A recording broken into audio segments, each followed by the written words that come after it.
அணிலாடும் முன்றில் பாகம் 7. அத்தை. தீபாவளி முடிந்து விரதமிருந்து நோன்பு எடுத்து ஆயா அதிரசம் சுடத் தொடங்குவார்கள். நான் அடுப்பின் பக்கத்திலேயே அமர்ந்து கொள்வேன். வெள்ளத்துண்டுகள் பாகாக மாறுவதையும், பாகில் பச்சரிசி மாவும் ஏலக்காயும் சேர்ந்து வட்ட வடிவம் பெறுவதையும், வாழை இலையிலிருந்து விடுபட்டு அந்த சிறு வட்டம் எண்ணெயில் மிதந்து சிவந்து அதிரசமாக வெளிவரும் அதிசயத்தையும் ஆச்சரியமாக பார்த்து கொண்டிருப்பேன். படைப்பதற்கு முன்பு எடுத்து சாப்பிட்டால் சாமி கண்ணை குத்திவிடும் என்பது தெரிந்திருந்தும் நான் ஆயாவுக்கு தெரியாமல் முதல் அதிரசத்தை சாப்பிட்டிருப்பேன். காலம் காலமாக ஆயாக்கள் இப்படித்தான். வடை சுடுகிற போது காக்கைகளிடமும், தின்பண்டங்கள் சுடுகிற போது பேரன்களிடமும் பறிகொடுத்து விடுகிறார்கள்.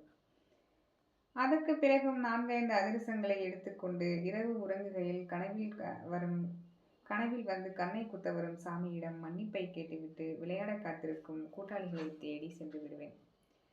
திரும்பி வருகையில் ஆயா அத்தனையும் சுட்டு முடித்திருப்பார்கள். பரணிலிருந்து சிறிய பித்தளை அண்டாக்கள் இறக்கி வைக்கப்பட்டு அதில் அதிரசங்களை எண்ணி வைக்கும் பணி தொடங்கும். ஒவ்வொரு அண்டாவிலும் 100 அதிரசங்களை எண்ணி வைக்கும் பொறுப்பு என்னிடம் ஒப்படைக்கப்படும். ஒவ்வொன்றாக எண்ணிக்கொண்டிருக்கும் போதே விடுமுறை முடிந்து திறக்க இருக்கும் பள்ளிக்கூடமும் செய்யாத வீட்டு பாடமும் எதிரில் நின்று பயமுறுத்தும்.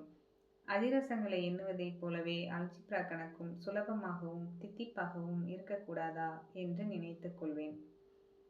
எல்லா அண்டாவிலும் மஞ்சள் துணி போட்டு மூடி சாமிக்கு படைத்து ஆயா அப்பா முன்பு நிற்பார்கள். அப்பா அத்தைகளுக்கு தீபாவளி சீர்காசு தனித்தனியாக எண்ணி ஆயாவிடம் கொடுப்பார்.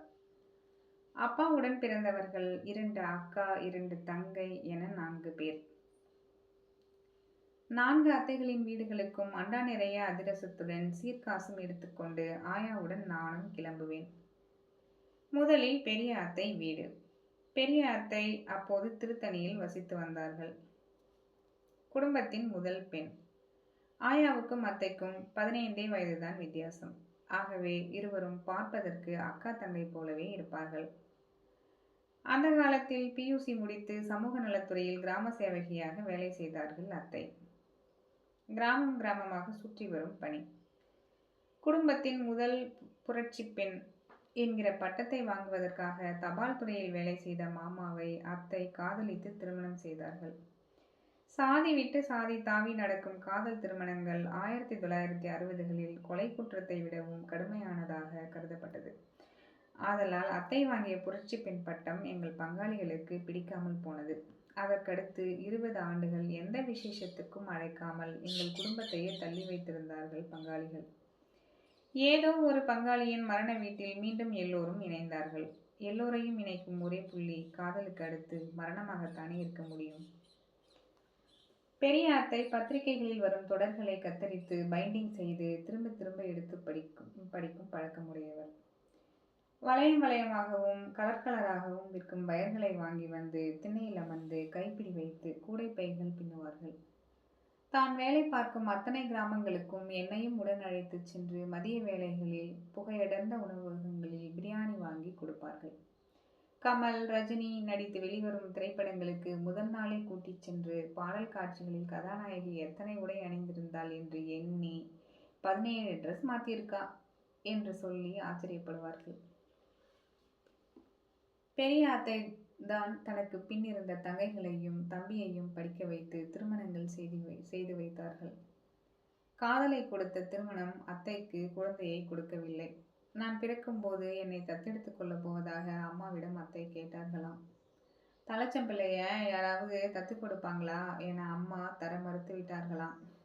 அம்மா இறந்து 15 வருடங்கள் கழித்து முக்கிய சேவகியாக பணியாற்றி பணி ஓய்வின் போது அப்பாவின் அனுமதியுடன் அத்தை என்னை ஸ்வீகார பிள்ளையாக தத்தெடுத்து கொண்டார்கள்.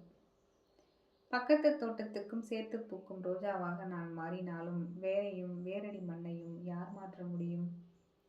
ஆக மொத்தம் பெரிய அத்தை அன்பின் மறு உருவம்.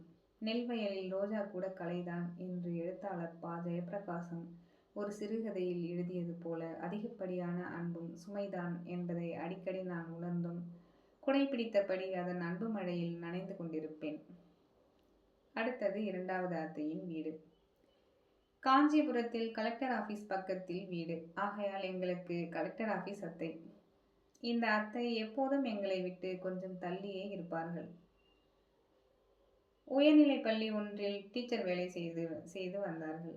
அப்பா SSLC ஃபெயிலாகி விட்டேத்தியாக சுற்றி கொண்டிருந்த போது அவரை அழைத்து தான் வேலை பார்த்த பள்ளியில் சேர்த்து தன் நேரடி கண்காணிப்பில் வைத்து தேர்ச்சி அடைய செய்து ஆசிரியர் பயிற்சி வகுப்புக்கு அனுப்பி திசை மாற்றி விட்டது இந்த அத்தைதான்.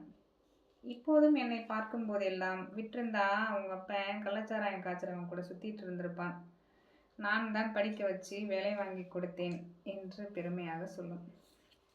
சின்னக்கா சின்னக்கா என்று அப்பா இந்த அத்தை மேல் உயிரை வைத்திருப்பார்.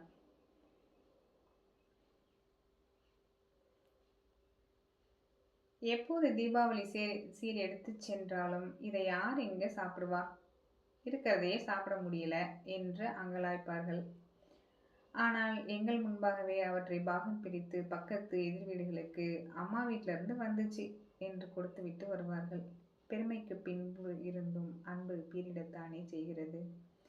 சமீபத்தில் இந்த அத்தையின் பேர குழந்தையின் காது குத்து நிகழ்ச்சிக்கு சென்றிருந்தேன். அப்பா இறந்த பிறகு நான் கலந்து கொண்ட முதல் குடும்ப நிகழ்ச்சி.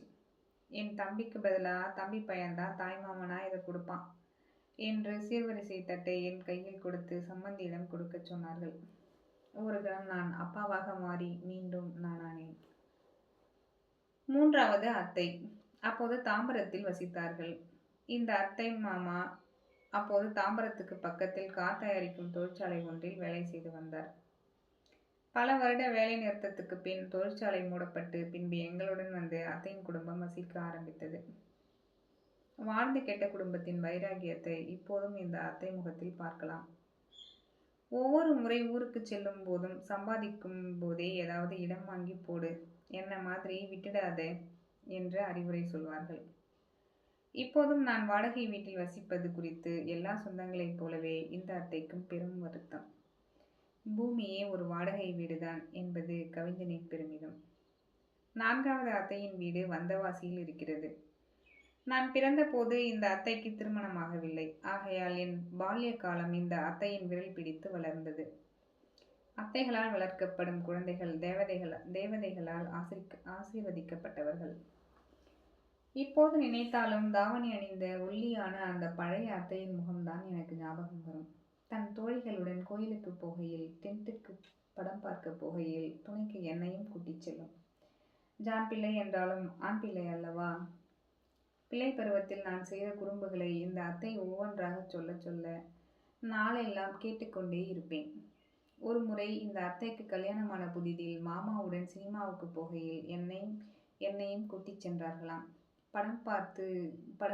படம் முடிந்து முனியாண்டி விலாசில் எல்லோரும் சாப்பிட்டு கொண்டிருக்கையில் அந்த மாமா இன்னும் ஒரு பிளேட் குஸ்கா கொடுங்க என்று சர்வரிடம் சொன்னாராம். நானும் சர்வரை அழைத்து எனக்கும் ஒரு பிளேட் கொடுங்க என்று கேட்க அவர் என்ன வேணும் என்று கேட்டாராம். அதான் இந்த மாமா சொன்னாரே, ஏதோ கா, அந்த கா கொடுங்க என்றேனாம். ஹோட்டலே சிரித்ததாம். இன்னும் எந்த ஹோட்டலில் குஸ்கா ஆர்டர் செய்யும் போதும் இந்த சம்பவம் எனக்கு ஞாபகம் வரும். கூடவே அன்று செல்லமாக என் தலையில் மாமா குட்டிய மோதிர குட்டும். எல்லா அத்தை வீடுகளுக்கும் சென்றுவிட்டு ஆயாவும் நானும் அகாலத்தில் வீடு திரும்புவோம். பண்டிகை முடிந்து வீடு மீண்டும் தனிமையை சூடிக்கொள்ளும். இங்கே இப்போது நான் வசிக்கும் சாலிகிராமம் பெட்டிக்கடையில் பாக்கெட்டுகளில் அடைத்து அதிரசம் விற்கிறார்கள். எப்போதாவது வாங்கி அதை பிரிக்கையில் அதன் ஒவ்வொரு துண்டில் இருந்தும் வெளியே குதிக்கிறார்கள் ஒரு குட்டி பையனும் அவனது ஆயாவும் 4 அத்தைகளும்.